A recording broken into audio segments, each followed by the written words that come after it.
Você já se perguntou por que algumas pessoas permanecem em relações que por anos humilham, machucam e sufocam? E se eu te dissesse que o abuso não começa com agressão física, com gritos e escândalos?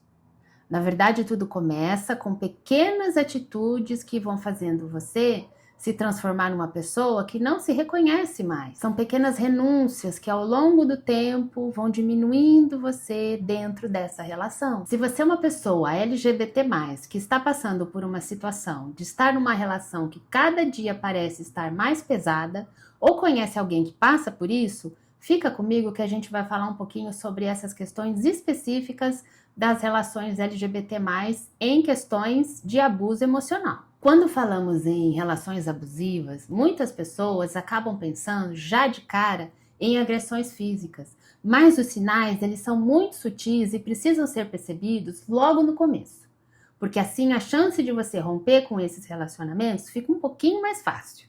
Para as pessoas LGBT+, existem algumas questões que são específicas e podem piorar ainda mais a situação. Eu vou explicar passo a passo como a gente pode identificar isso. Por exemplo, o medo da rejeição familiar, uma rede de apoio que é estritamente reduzida e muitas vezes essa pessoa acaba ficando presa a um relacionamento, pois aquela pessoa que está praticando o abuso é a única que pode dar, de fato, apoio emocional para aquela que sofre o abuso. Sim, é bastante complicado, é incoerente, mas muitas vezes isso acontece. Então, o primeiro passo é reconhecer os sinais de abuso. Vamos a eles. Muitas vezes a manipulação, ela começa inicialmente como atitudes de cuidado e ao longo do tempo isso vira controle abusivo. Quando alguém fica controlando suas redes sociais, quer saber exatamente onde você vai, com quem você está, quer saber e mexer no seu celular o tempo todo e não confia em você, isso é um sinal de abuso. Aqui, uma característica específica para um relacionamento LGBT+. Por exemplo, um dos parceiros, para exigir submissão do outro, ele faz ameaças de revelar às outras pessoas a orientação sexual dessa pessoa e às vezes a identidade de gênero, que um dos parceiros pode manter em sigilo por uma questão de segurança. Afinal de contas, hoje em dia, a gente sabe que existe uma invisibilidade social dessas pessoas e uma forte violência contra elas. Então, de todo modo, elas não podem se revelar assim para todo mundo e em qualquer lugar. Essa já é uma violência grave. Outro sinal é quando um dos parceiros exige que o outro se afaste dos familiares e amigos.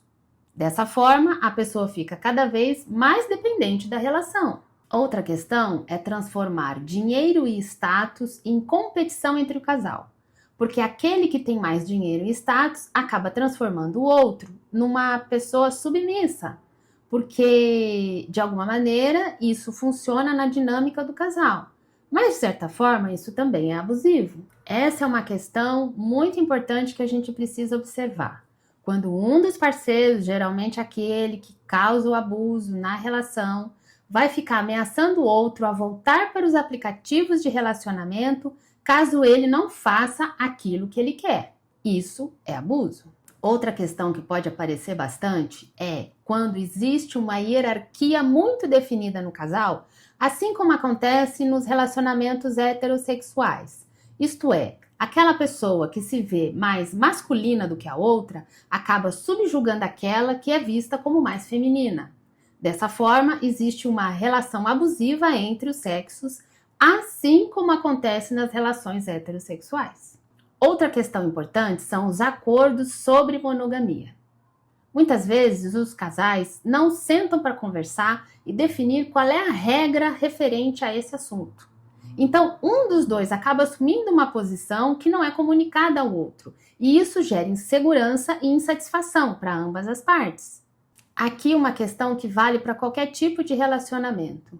Quando um dos parceiros revela sua vulnerabilidade emocional, isso é tratado como fraqueza e muitas vezes a outra pessoa pode usar isso como forma de abuso de poder. Então, é muito difícil, porque já imaginou, você está se relacionando com uma pessoa e você não pode mostrar vulnerabilidade para ela? Quer dizer, eu acho que na verdade isso seria o princípio de tudo, né? Você se sentir seguro com uma pessoa com a qual você pode abrir as suas inseguranças e construir com ela maneiras de lidar com essas inseguranças. Então aqui a gente está vendo uma questão seríssima, que é exatamente o contrário do que deveria ser.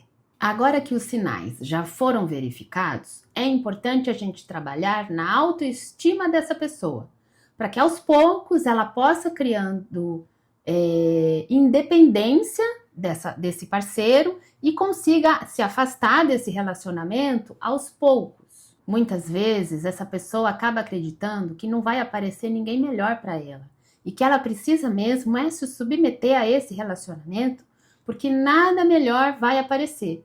Isso é perigoso, porque muitas vezes ficar sozinho é melhor do que ter um acompanhamento ruim, não é mesmo? E é aí que a análise ou a terapia, se você preferir, entra na situação.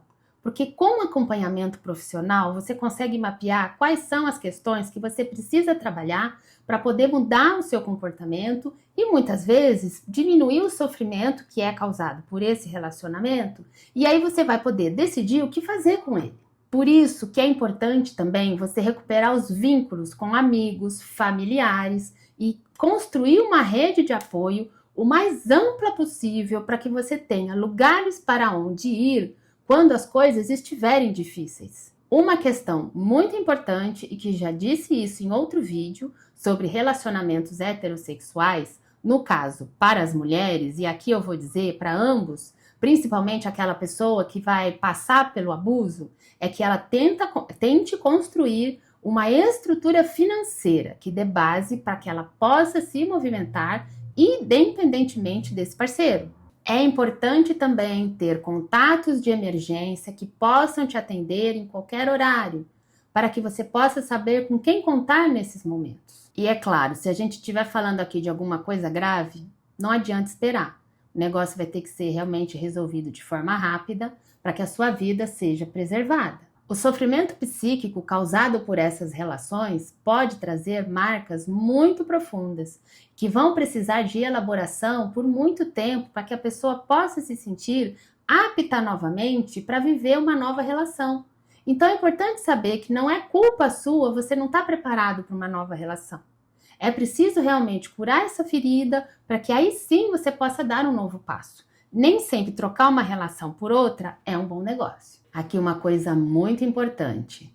Sair dessa relação não vai resolver as coisas de imediato. Muitas vezes você vai se sentir muito mal por conta de ter saído dessa relação. Mas é muito natural você sentir culpa, medo, insegurança, vontade de voltar.